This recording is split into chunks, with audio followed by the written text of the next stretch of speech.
Yeah, he's a-blowing across the land like an old southeaster, all dressed up like a two-bit preacher, bony fingers reaching for the hard-won prize, trying to steal it back before our very eyes. So now you better gather round, take a warning your mothers, gather round, take a warning your fathers, gather round all my sisters and my brothers. Old Jim Crows are trying to come back again. Old Jim Crows are trying to come back again. Gotta kick him back into his hole again.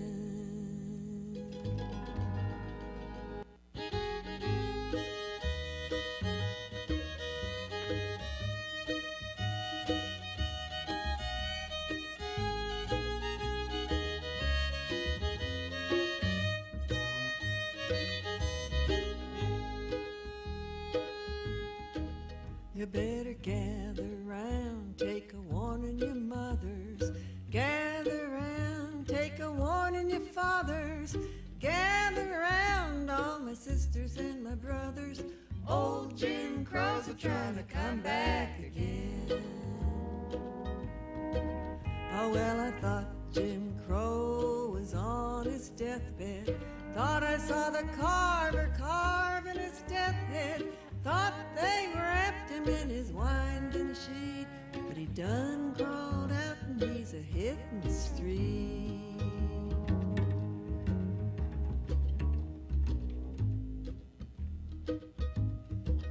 He's a-creeping around trying to come and get you, step at a time till you don't know what hit you. Deceiver, deluder with a killer con, look away and everything you got's done gone. So now you gather round, take a warning your mothers, gather round, take a warning your fathers, gather round all my sisters and my brothers. Old Jim Crows are trying to come back again.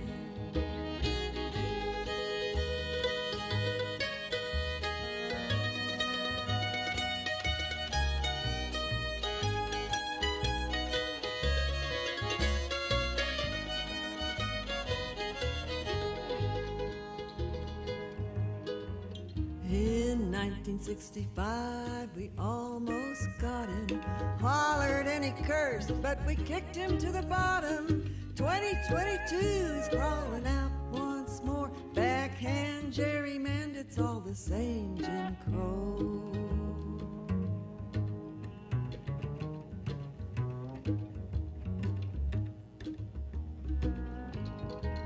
Yeah, he's a-blowing across the land like an old southeaster, all dressed up like a two-bit preacher, bony fingers reaching for the hard-won prize, trying to steal it back before our very eyes. So now you better gather round, take a warning your mothers, gather round, take a warning your fathers, gather round all my sisters and my brothers. Old Jim Crows are trying to come back again. Old Jim Crows are trying to come back again. Gotta kick him back into his hole again.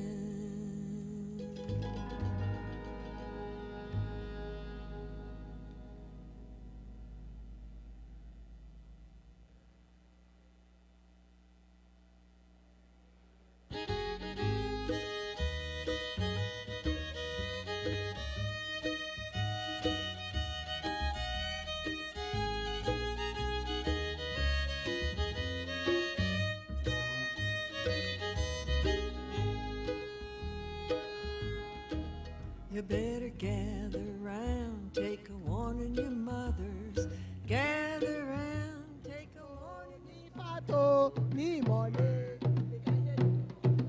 I go church ni lu, ewa ba wa jo. Give me love.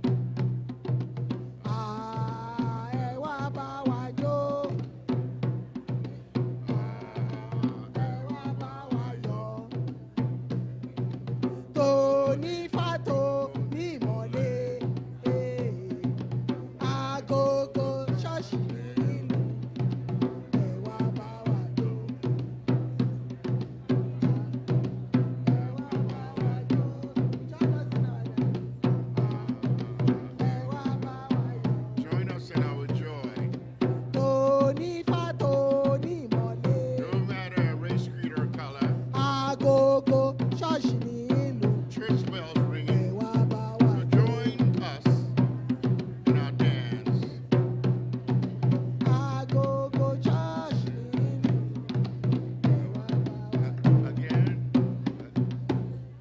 dórí kirikiri rẹ̀gẹ̀rẹ̀gẹ̀ rogorogo yé paripa mi ò gbọ́.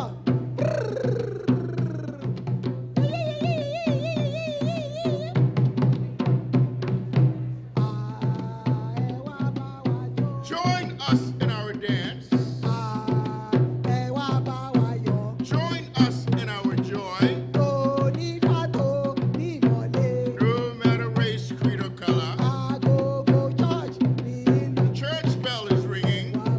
So join us in our dance.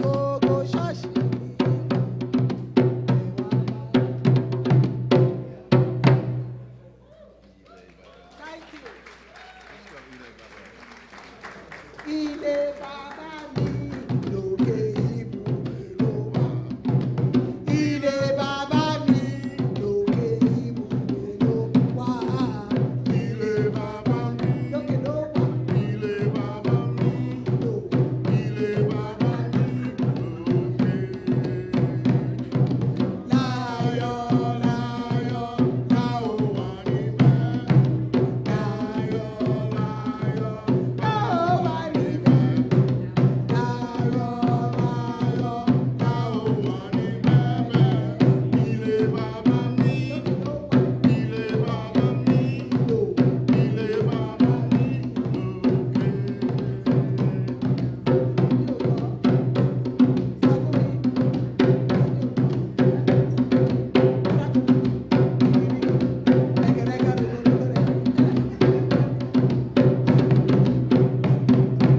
Ilé bàbá mi Ilé bàbá mi, ilé bàbá mi, lókè ló wà o. ilé bàbá mi, ilé bàbá mi lókè. Láyọ̀ láyọ̀ la ó wà níbẹ̀. All right.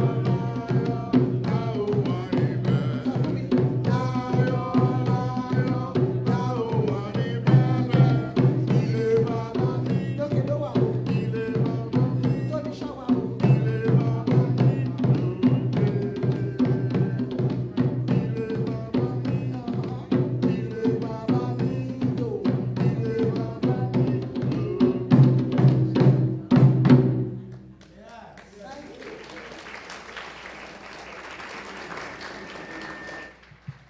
The song says that our Creator is in heaven with joy, watching over us.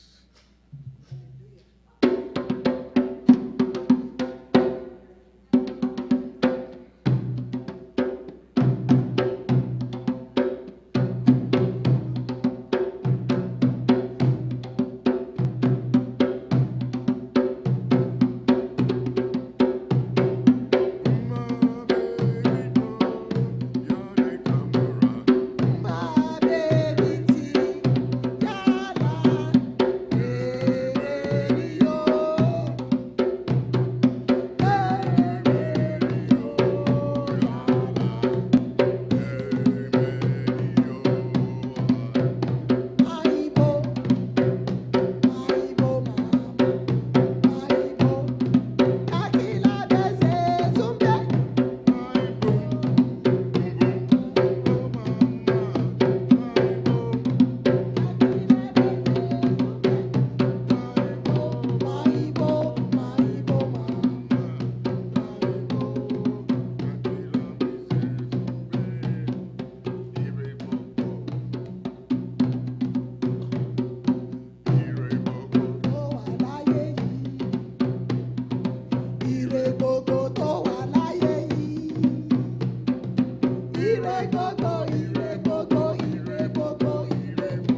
Thank you.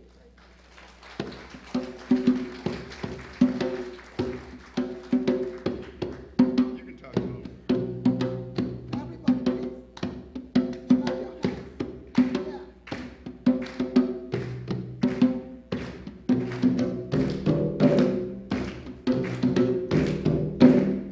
Everybody, I will say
Ashe.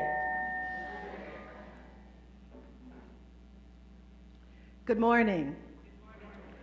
Henry Thomas, Mr. Ruddy, Sam Ellis, Wade Ellis, Willie English, James Franklin. I speak the names of these 6 African-American men from the Sarasota and Bradenton communities who were victims of racial terror violence. I speak their names so that we will never forget the brutality that African Americans in our area, indeed across the state of Florida and these United States of America, experienced at the hands of lawless mobs who sought to take the law into their own hands, often with the backing of local law enforcement. That's the definition of lynching. It is an unlawful murder by an angry mob of people used as a way to control African Americans. It is an act of terrorism.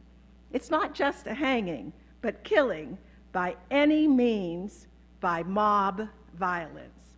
I speak their names because there may be other nameless victims that your elders whispered about, whose stories are not documented.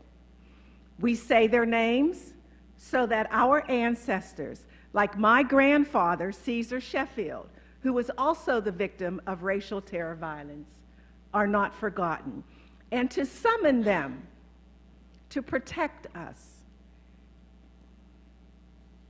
during these often trying times. So today's soil ceremony isn't just about the past, it's about changing the future. Diversity and inclusivity are at the heart of this gathering. Today we pay tribute to the past and commit to a future of inclusivity. That's the West African concept of Sankofa. Sankofa inspires us to understand why and how we came to be who we are today, so that we can move forward to create successful futures for ourselves, for our children, and for our children's children.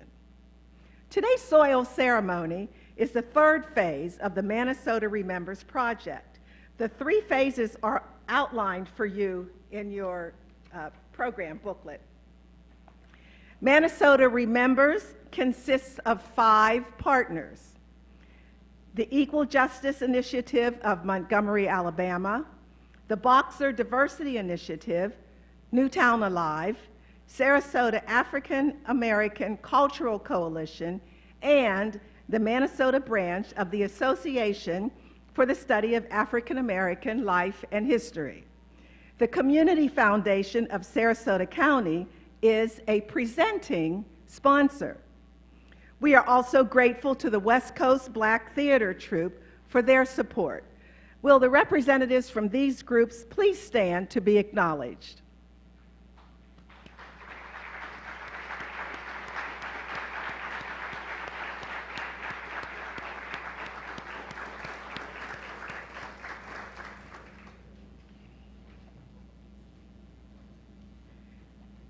Before Reverend J. Wolin of the Unitarian Universalist Church of Sarasota comes up to bring greetings, on behalf of the Manasota Remembers Project, I'd like to express our sincere gratitude to the leadership and congregation. They have been a true partner in all phases of this project, so giving of their time and resources, and so gracious of spirit. Manasota Remembers Project truly appreciates your kindness and your generosity. Following Reverend Wolin, we will rise for the singing of the 1st verse of the Negro National Anthem, Lift Every Voice and Sing, led by Miss Hadara Porter. I want to tell you a little something about Miss Porter. This beautiful, talented young lady. She's a 7th grader at the Sarasota Academy of the Arts, where she sings in every production. She has also performed in special engagements for the West Coast Black Theater Troupe.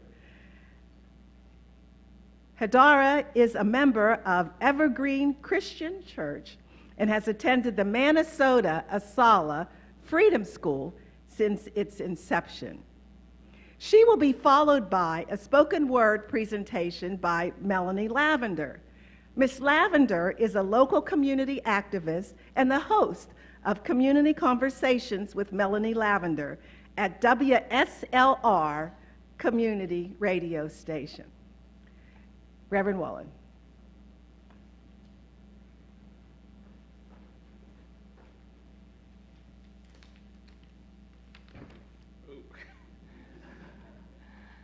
Thank you.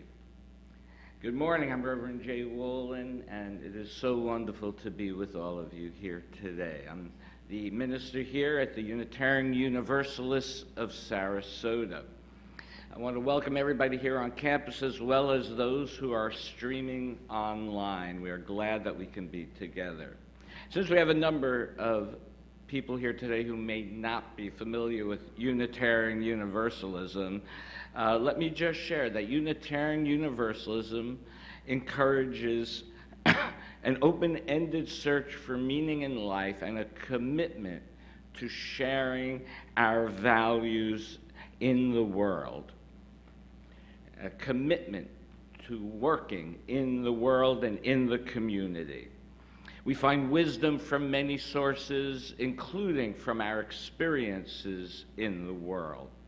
Our values are centered in love, and one of our key values is justice, stating, and I quote, "We work to be a diverse, multicultural, beloved community. We covenant to dismantle racism and all forms of systemic oppression in our quest for collective liberation." Now, last February, we dedicated the Lynching Memorial on these grounds, making these grounds hallowed.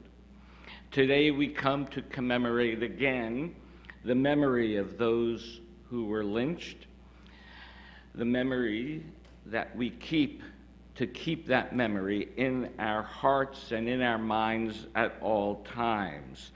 The memory with the dirt that was tread upon when these atrocities happened. And we hope that reminding people of such horrors will make the path forward easier. The road forward is never as quick or as easy as we imagine it to be. The road forward is never clear, and even less so due to the events of this past week.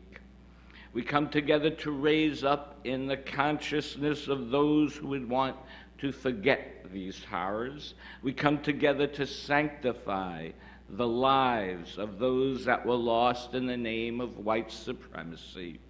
We come together to remember that we are not alone, that we have each other and we can count on each other, because only together can we all be free.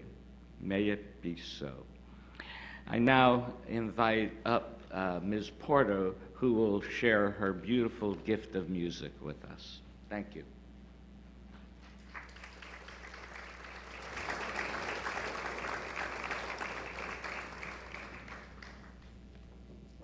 Please stand for the singing of the first verse of Lift Every Voice and Sing.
The piece that I'm going to do for you today is entitled Fire. Just another day that the Lord has kept me. Just another day that the Lord has kept me. He has kept me from all evil with my mind stayed on Jesus. But just another day that the Lord has kept me. They often tell you when you're in an attack to yell fire. While during the turn of the 20th century, if you wanted a black man's land, all a white woman had to do was whisper and cry rape with tears and red noses, while the men around her had to protect her from the sexual mandingo who hung like a horse, who only wanted to rape white women. That's why he's not allowed to bump into them on a cram sidewalk. Whistling at her would get you home during the morning and set on fire. Just another day that the Lord has held me. Along the Manatee River, Henry Thomas hung on Parish trees. Florida, where families picnicking together to watch a monkey swing on a branch. Towns that smelt like roses still carry the stench of death that 100 years couldn't take away. That earth tells no lies when it comes to homicide. Countless lives, some had names while many remain nameless. He has kept me from all evil with my mind stayed on Jesus. See, that's why Sunday mornings were so special in the black neighborhood, where you could be caught in the morning and hanging by During the Jim Crow South, black men could be caught in the morning, have their trial in the afternoon, the execution carried out before dinner was served. That's why Sunday service was so important. Giving refuge to worried souls, having hope for an afterlife with no white-only signs. Making it through the week was a time to celebrate with songs of gladness and words of thanksgiving, remembering those who went on to the upper room, leaving testimonies of the next generation to run and hide when a white woman cries rape and no one yells fire. I'm so glad that the Lord has kept me. Thank you.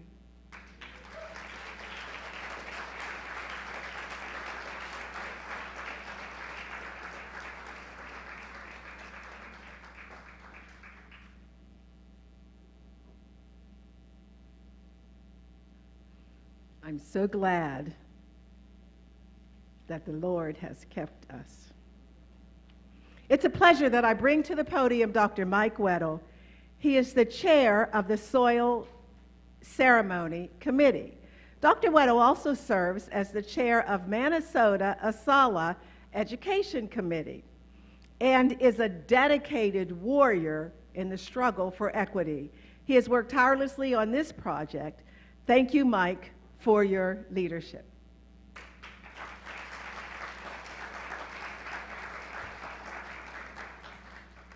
Good morning. Thank you, Melanie. Thank you, Hadara. There is a belief, a spiritual vision It's held by different people around the world. In Africa, sometimes it's represented by the proverb, the soil belongs to the ancestors. The idea is simple. The idea is that the dust of the earth is made up from the bones of the ancestors, the dust of the bones, the blood, the residue of the spirits laid down layer upon layer, generation after generation. When brave men and women were fixing to escape the South and find freedom in the North, they would sometimes go to the black cemetery and they would shuffle their feet in the dirt of the cemetery, coating their shoes when they had shoes. Or they would take that soil and they would pat it on their clothes, cover their clothes with the dust to get some protection, maybe to make themselves a little more invisible. This comes from the Hoodoo religion with roots in West Africa. We had the great pleasure of working with young people over the summer who collected the soil that we have here today for the soil ceremony. All ages, grade levels, and they worked with the seriousness, with the respect that reflects what this soil represents, and we're so appreciative. If any of those young people are here, would you stand, please? The soil collectors.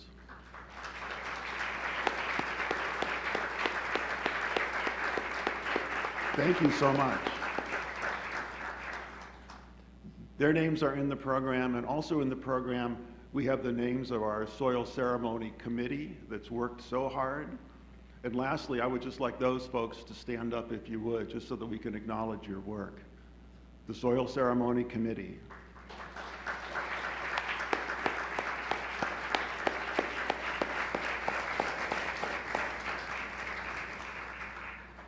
Thank you.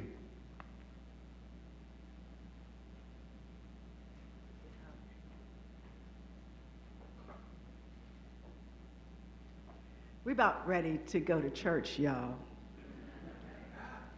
I invite to the stage Miss Sarita Banks of the West Coast Black Theater Troupe, who will perform a solo, How I Got Over.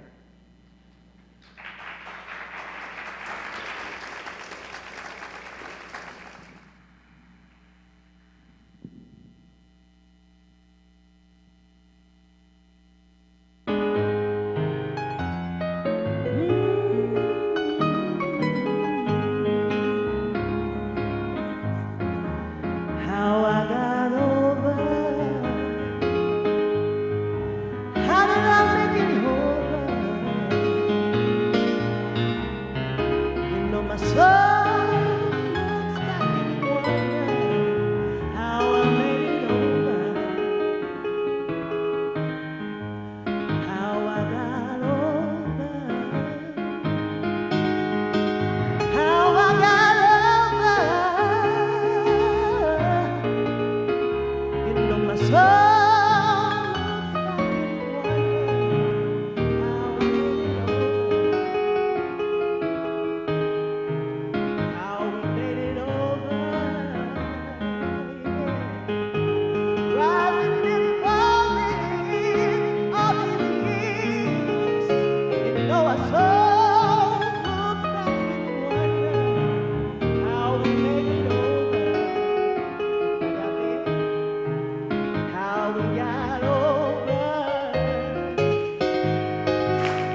up, I just got them on a little bit.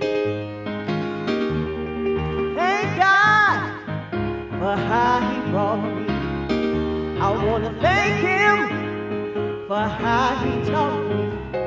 I'm gonna sing in the heavenly choir.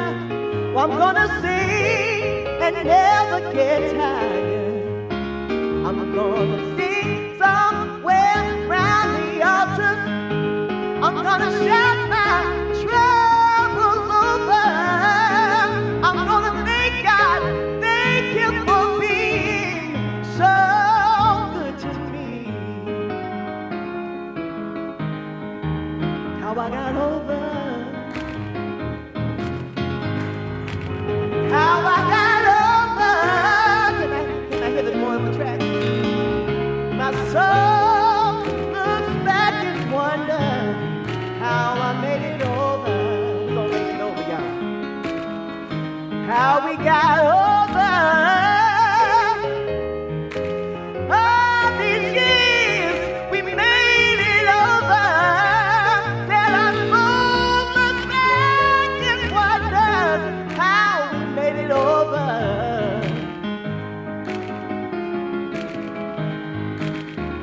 I'm gonna wear a diadem in the New Jerusalem. I'm gonna walk the streets of gold in the homeland of the soul. I'm gonna view the whole city wide, travel both day and night, coming up from every nation on the way to the great coronation, coming from the north, south, east, and west to the place where they vibrate. Are we gonna join the heavenly choir? We're gonna sing and never get tired. I'm gonna sing somewhere around the altar. I'm gonna shout my troubles over. I gotta thank God for being so good to me.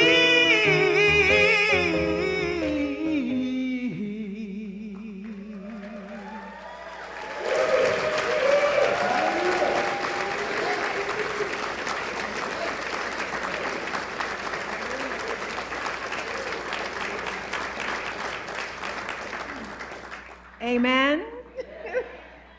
Amen. No doubt you were moved by the beautiful and rhythmic sounds of the African drums as you entered the courtyard and the sanctuary. The Rishi African Folklore Drummers is a performing arts company created in 1986 with the expressed purpose of sharing both the beauty and poignance of African life and culture.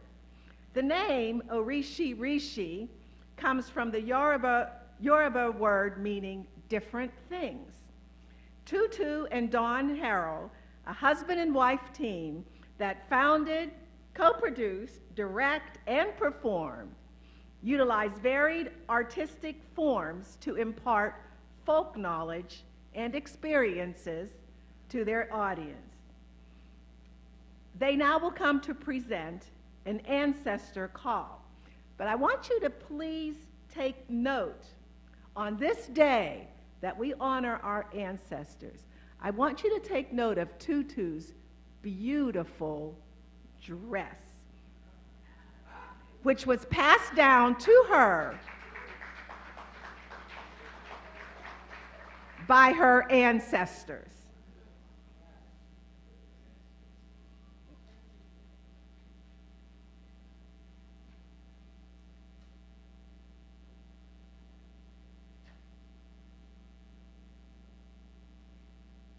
Good morning. An African drum call refers to using the drum to communicate messages or signals. over long distances. It serves various purposes, including greeting, announcements, and calling people together. Sometimes they're used to communicate with the ancestors, to express respect, reverence, and the desire for guidance. Different cultures and tribes have specific rituals and names for these calls, which can involve prayers, songs, or phrases aimed at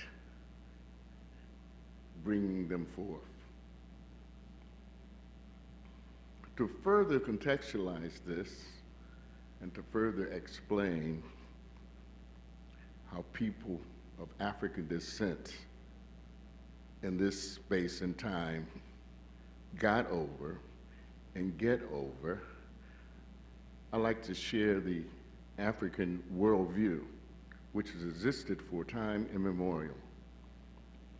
Envision the worldview of African people as a majestic pyramid reaching skyward, timelessly and reverent. At its pinnacle resides the creator, the architect of all existence, infused with the boundless energy of creation itself. Beneath the divine apex lies a tier of radiant messengers, the deities, who embody the wisdom of the all-seeing and all-knowing, bridging the gap between the divine and the earthly realms. Beneath the divine apex lies a tier that we call the home of the spirits. Spirits are ethereal beings that are not confined to a single realm. They transverse the vast expanses of the universe or the cosmos, back and forth, and sometimes dwell among us here on earth. Below them stand the ancestors, revered souls who have transitioned to an exalted plane, yet remain vigilant, guiding and intervening on our behalf. At the heart of the pyramid that represents our seeing, knowing, and being lies humankind, all of us, linked in an unbreakable chain of connection, serving as conduits between the multitude of entities surrounding us. And at the very foundation of this profound hierarchy, grounding us in existence, are the elements of nature, both animate and inanimate forces that weave together the fabric of our reality. Like the soul that we concentrate here today, enabling us to dance in harmony with the rhythmic pulse of the universe itself. This is the essence of our being, the embodiment of African values, as timeless as the stars and as vibrant as the earth beneath our feet. Thank you.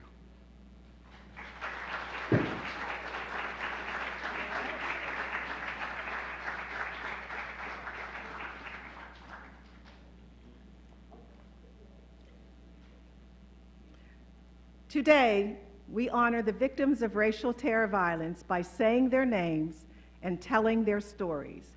Community storytellers, Francis Taylor, Tidra Everett, Robert Fitzgerald, and Dr. Ray Taylor will tell the stories of the 6 known victims of racial terror violence.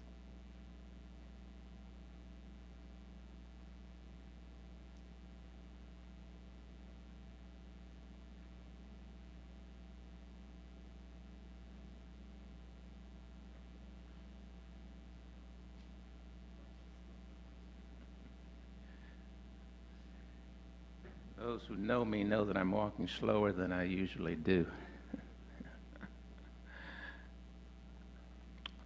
I am Reverend Dr. Ray Taylor.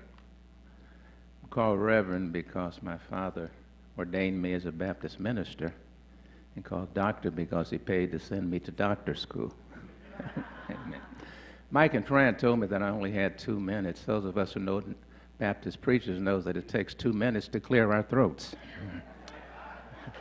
Well, we're not talking about Ray Taylor today. We're talking about a great man who was unjustly killed by the name of Henry Thomas. Bear with me as I struggle to stay within 2 minutes. On March 6, 1903, a white girl was sent by her parents in Parrish, Florida, to run an errand at a nearby farm. The girl returned home and claimed that during the trip, a black man attempted to embrace and then kiss her.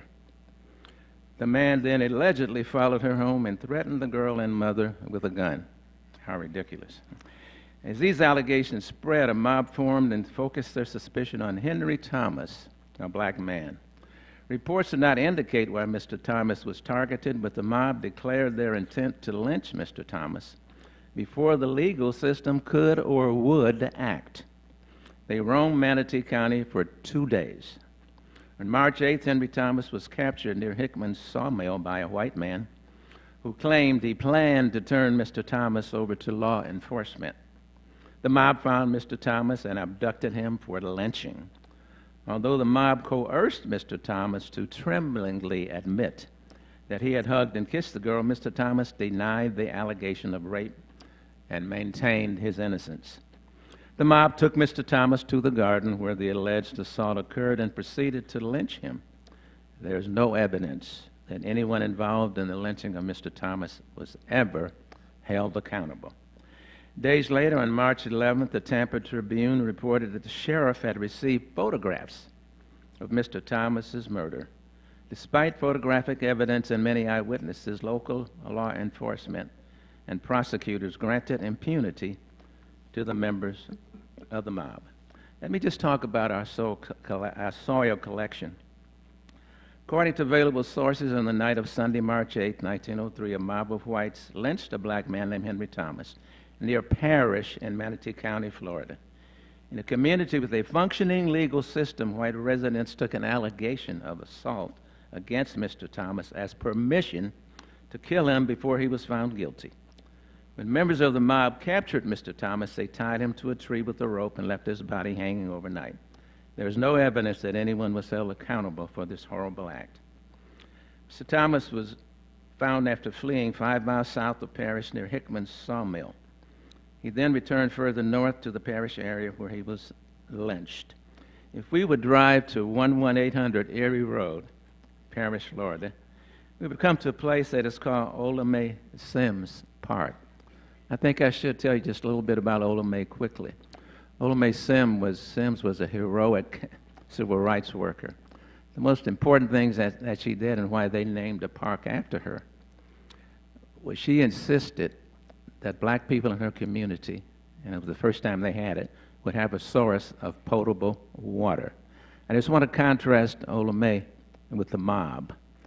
The mob extinguished Henry Thomas's life by cutting off one of the elements that we need to live, air. Ola Mae Thomas insisted that the people of her community had, as was justified, that they get a source of water, which is another vital element. The contrast is clear. After Cain killed his brother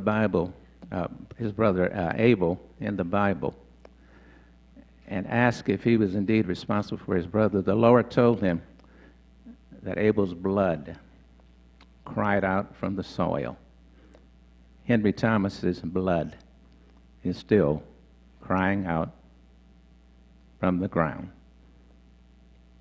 God bless you, and remember Henry Thomas. Thank you very much.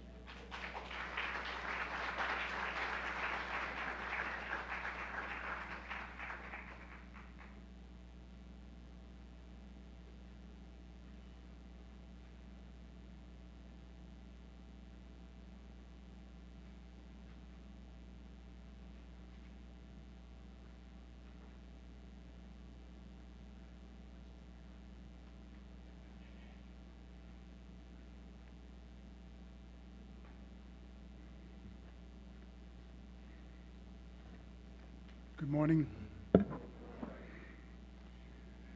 The three victims that I will mention are a Mr. Ruddy and Sam and Wade Ellis. March 1910, a mob of white men led by law enforcement lynched 3 black men in Manatee County over the course of 2 days. These victims were Mr. Ruddy and the 2 brothers, Sam and Wade Ellis.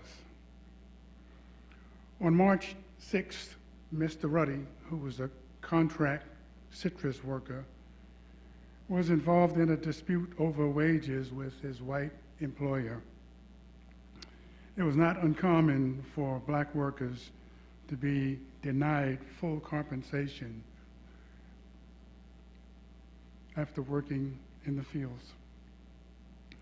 The dispute between Mr. Ruddy and his boss escalated into a shootout that ended with the white contractor being fatally wounded.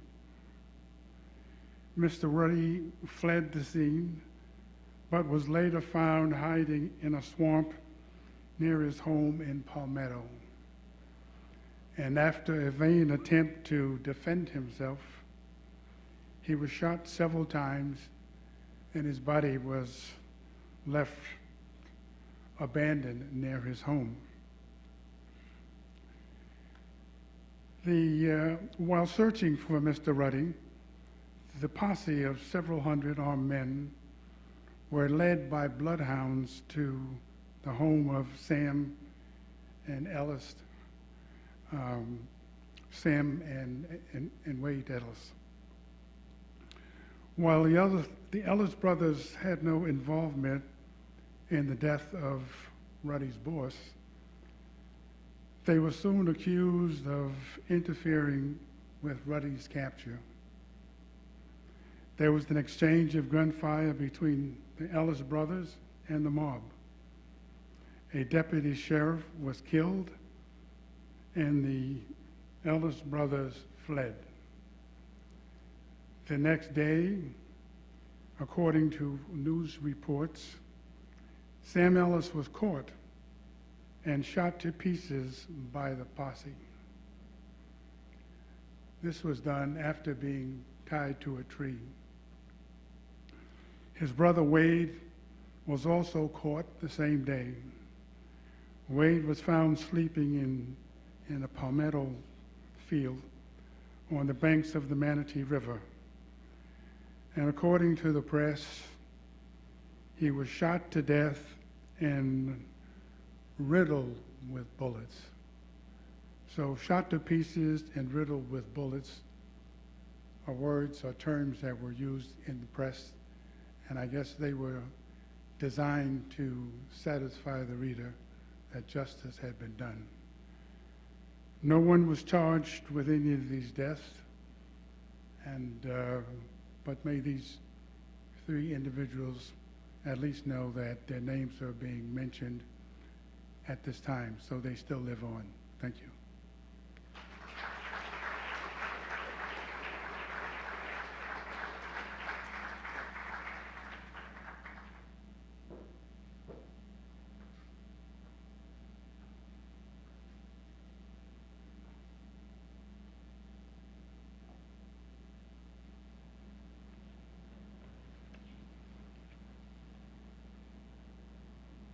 Good morning. I speak the name of Willie Ellis. I summon his spirit and acknowledge his sacrifice. Willie was a 22-year-old working man, working as a teamster, which was an essential part of the success and the flourishing new environment in this area. To set the stage, during this particular time, the racial hostility and hierarchical control of this era was significantly pronounced in the responses of white communities to the interactions of black men and white women. One of the racial boundaries that white men protected most fiercely, and what white women readily reinforced, was the prohibition on any display or form of contact between black and white. When accusations, especially by white women, were made against black men, these insults or alleged acts of sexual impropriety, these were seriously ignored by and not scrutinized to find out facts. There was always the presumption of guilt, never the presumption of innocence. So in this environment, Willie was accused of insulting a white woman. He was taken by force after being arrested, even though the lone guard at the jail tried to protect him. He suffered a violent death at the hand of a 40-man mob.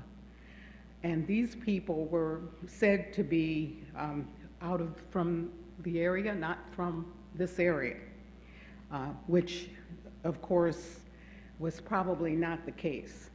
They were known, and known to many.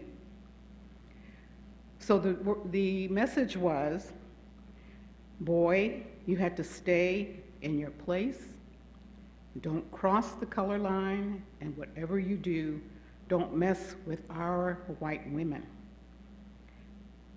Arrested, stripped of constitutional rights, no meaningful investigation of the facts were ever undertaken. And before going to trial, as I mentioned, he was seized and taken to be executed by this mob. Well, he was summarily shot. His body was hanged from a tree, reportedly near the Braden Castle. Case closed. No one ever held responsible. Was he guilty of a crime or just a victim of circumstance? Did he have hopes, dreams, aspirations? We will never know.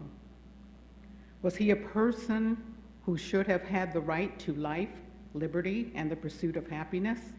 Yes, but for him, this was not to be.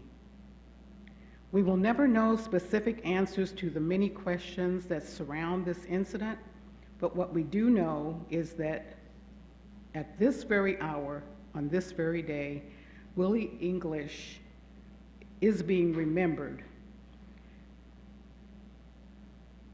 Injustice was perpetrated against him and countless others throughout the history of this nation. And most of all, we acknowledge, because we have not given up on the fight for justice, that his life and the lives of many others who were treated in a similar manner really did matter. So today, Willie, I say your name, Willie Ellis. Willie English, I say your name. I speak for you and for the many others who suffered the fate that you did. God bless, and may your soul rest in peace.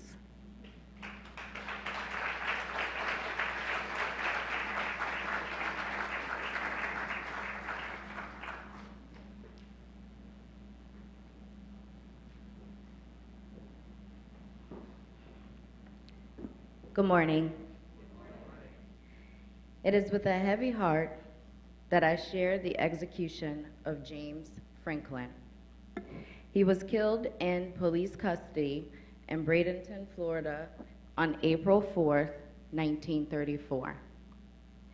James was a yard man working, tending properties, and like many of us would do, after a white girl had fallen out of a mulberry tree, he went to help her. But his kindness was not met with reward. In fact, her father, which was a prominent citrus grower, reported that the girl complained of being molested by James. So, James was arrested, and 2 deputies took him to a physician that their offices were next to the Manatee County Courthouse jail. This girl's father came up behind them while they were taking him to this office and shot James with 2 bullets in the back. The coroner gave the cause of death as justifiable homicide. In 1934, this was very common. Many others suffered in the same way that James Franklin did. So today we honor him, James Franklin. Thank you.